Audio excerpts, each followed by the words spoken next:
Até que ponto a gente está disposto a considerar a opinião e o olhar de outras pessoas quando a gente está escrevendo? Por que eu faço essa pergunta? Porque a gente que escreve costuma naturalmente ter um apego muito grande ao que a gente está escrevendo, ao nosso livro, ao nosso projeto de livro, à nossa história. A gente cria um apego e uma ligação muito forte, por exemplo, com os personagens que a gente criou. E a gente acaba achando muitas vezes, em certo momento, que aquele livro é super original e infalível, né? Então a gente cria um apego tão grande que aquele livro se torna intocável muitas vezes. E se alguém opinar ou sugerir alterações, a gente se sente ofendido. E com isso, o que acontece algumas vezes é que a gente quer ouvir apenas elogios, para que assim a gente possa dar continuidade ao nosso projeto, à nossa escrita, né? E não haja impedimento nenhum nesse caminho. E esse apego, essa relação afetuosa que a gente acaba criando com a nossa própria história, com o nosso próprio livro, é natural, né? Afinal, a gente criou aquilo, né? Embora, claro, a gente deva considerar as referências, as influências, tudo que veio antes da gente, mas veio da nossa cabeça aquilo.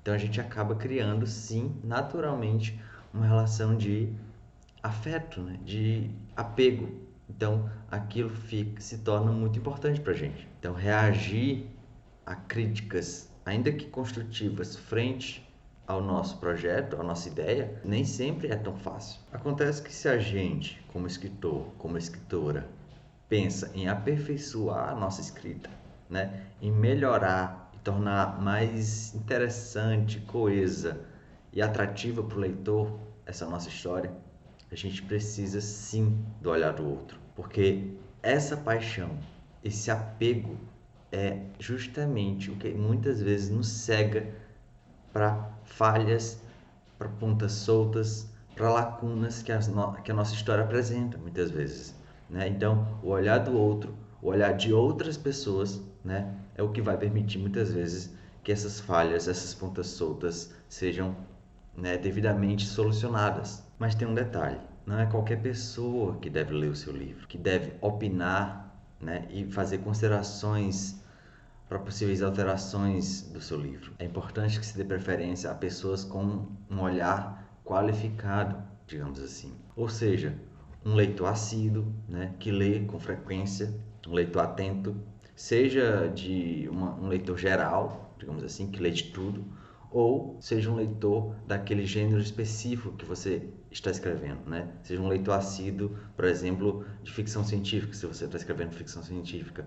Seja um leitor de romance psicológico, se você está escrevendo um romance psicológico. Ou também uma pessoa que tem uma formação específica na área, digamos um psicólogo que também seja leitor, é importante que todos sejam leitores, né? Ou ainda, preferencialmente, de todos, que uma pessoa que também escreva. Então essas três condições são fundamentais. Um leitor assíduo, uma pessoa com uma formação específica, ou seja, uma formação específica numa área como psicologia ou uma formação específica em escrita criativa e, sobretudo, uma pessoa que escreva, que tem experiência de escrita de ficção, se você escreve ficção. E por que eu estou falando isso nesse terceiro diário de escrita do meu romance? Porque recentemente eu passei por um momento como esse, aliás, por dois momentos como esse. E esses dois momentos aconteceram justamente na oficina de criação literária com o professor Assis Brasil, que acontece online, anualmente. No primeiro momento, eu tive a chance de receber dos participantes da oficina uma visão, né, geral sobre o projeto, sobre a ideia do meu romance. Quer dizer, eu não apresentei nesse momento o texto em si escrito.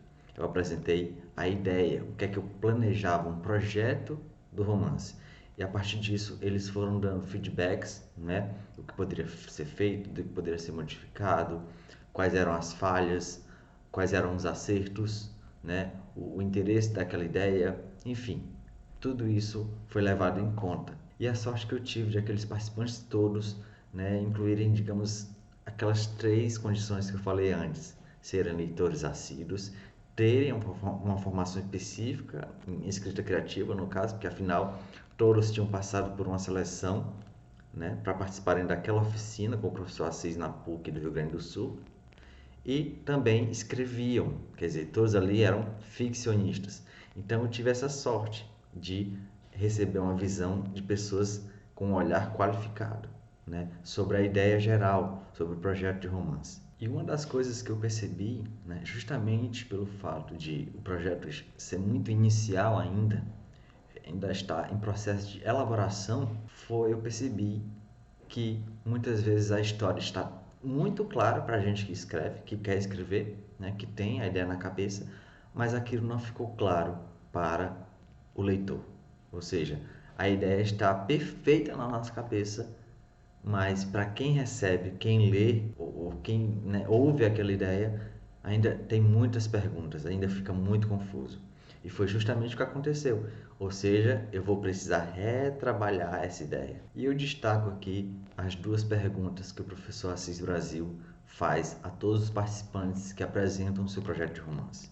Primeira pergunta: por que você que deve escrever essa história? Segunda pergunta: o que o seu livro traz de novo em relação ao tema que ele vai tratar? A primeira pergunta diz respeito a questões que fazem com que você seja a pessoa a contar aquela história e não outra pessoa. E isso tem a ver tanto com o domínio do assunto que você quer tratar, né, do tema que você quer tratar na história, quanto de questões mesmo pessoais, históricas, no seu caminho de vida. Aquela questão de o tema perseguir a pessoa, então ela acaba tendo que escrever. Então isso também é levado em conta. E é justamente esse o meu caso.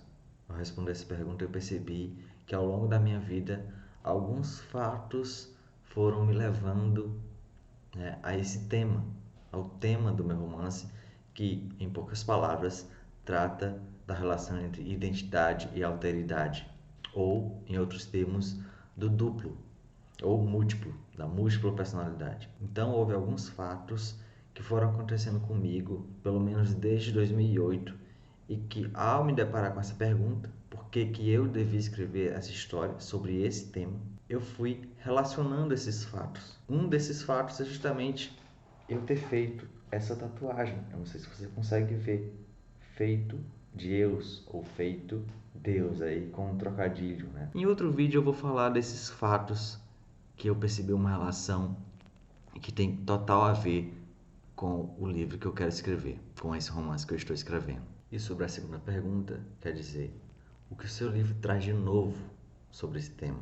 Eu ainda não tive uma resposta exata, mas talvez dois fatos sejam novos no meu romance em relação ao tema do duplo ou da múltipla personalidade ou da relação entre identidade e alteridade. O primeiro fato é que, diferente, por exemplo, de romances como O Duplo ou O Homem Duplicado, né, o primeiro de Dostoiévski e o segundo de José Saramago, os duplos não coexistem, eles não convivem no mesmo espaço. Eu pretendo que na história os duplos ou os múltiplos não convivam entre si, diferente desses romances que já tratam desse tema, que aliás é um tema tradicional, né, na literatura, um tema bem recorrente. Então, no meu romance, essa coexistência entre os duplos não vai existir. E o segundo fato é a própria linguagem. Eu pretendo adotar no romance uma linguagem, digamos assim, um discurso direto livre que vai representar a personalidade de cada um dos duplos. Eu sei que falando assim, tudo soa muito abstrato, né? Afinal, você não está conseguindo ler, não está podendo ler ainda o texto em si. Mas aos poucos você vai conhecendo mais desse meu projeto. Aos poucos eu vou falando aqui. Eu já comecei a escrevê-lo, mas quem sabe em algum vídeo eu possa mostrar um trecho para você. Mas sobre isso eu vou para o segundo momento, porque até agora eu estava falando do primeiro momento desse feedback literário, né, que foi sobre o projeto, sobre a ideia geral do romance. No segundo momento eu tive a chance e a oportunidade de ter um feedback direto do professor Assis Brasil, que hoje é a maior referência em escrita criativa do Brasil. Eu enviei como exercício que ele passa na oficina o trecho inicial do meu romance que eu tinha feito, as 3 primeiras páginas ou o primeiro capítulo. E eu pude receber um feedback específico do que eu poderia e do que eu deveria melhorar. Então, ele foi específico, eu tive essa chance. E eu poderia ter duas atitudes: rejeitar o que ele sugeriu ou aceitar o que ele sugeriu e aperfeiçoar a minha escrita. Então, a partir desse feedback dele, eu vou reescrever o primeiro capítulo e dar continuidade ao romance. Então, pelo vídeo de hoje, fica muito claro a importância do feedback literário, né? É preciso que a gente que escreve esteja aberto a esse olhar do outro. Se a gente quer melhorar a nossa escrita, se a gente quer escrever e publicar um bom livro, é fundamental que a gente esteja aberto ao olhar do outro, ao retorno do outro, ao feedback do outro. Só assim a gente vai conseguir nos aperfeiçoar como ficcionista e ampliar a nossa arte. Ok? Até o próximo Diário de Escrita.